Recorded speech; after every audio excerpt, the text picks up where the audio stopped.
मिरज शहर पोलीस ठाणे हद्दीतील मिरज पंढरपूर महामार्गावरील नशेमन हॉटेलसमोर मखदूम यांच्या मालकीच्या जागेतील पत्र्याच्या शेडच्या मागील बाजूस एका अज्ञात पुरुषाचा मृतदेह कुजलेल्या अवस्थेत आढळून आल्याने परिसरात खळबळ उडाली। मृतदेहातून तीव्र दुर्गंधी येत असल्याने स्थानिक नागरिकांना संशय आला। त्यांनी याबाबतची माहिती आपत्ती व्यवस्थापन स्पेशल रेस्क्यू फोर्स आपत्कालीन पथक तसेच मिरज शहर पोलीस ठाण्यास दिली। माहिती मिळताच पोलीस अधिकारी, अंमलदार आणि आपत्ती व्यवस्थापन स्पेशल रेस्क्यू फोर्स आपत्कालीन पथकाचे कर्मचारी घटनास्थळी दाखल झाले। घटनेची माहिती समजताच परिसरात नागरिकांची मोठी गर्दी झाली होती। घटनास्थळी पाहणी करून पंचनामा करण्यात आला। मृत व्यक्तीची अद्याप ओळख पटलेली नसून अंदाजे वय 30 ते 35 वर्ष असल्याचं सांगण्यात येत आहे। मृताच्या अंगावर लाल रंगाचा शर्ट फुलबाहेरचा आढळून आला।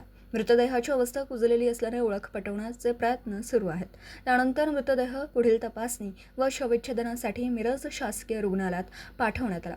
कारवाईमध्ये जिल्हा आपत्ती व्यवस्थापन व स्पेशल रेस्क्यू फोर्स आपत्कालीन पथकाचे कैलास वडर, महेश गव्हाणे, सागर जाधव, राकेश शिंदे, महेश पाटील, आकाश घोलप, आसिफ मकानदार आदींनी सहभाग घेतला।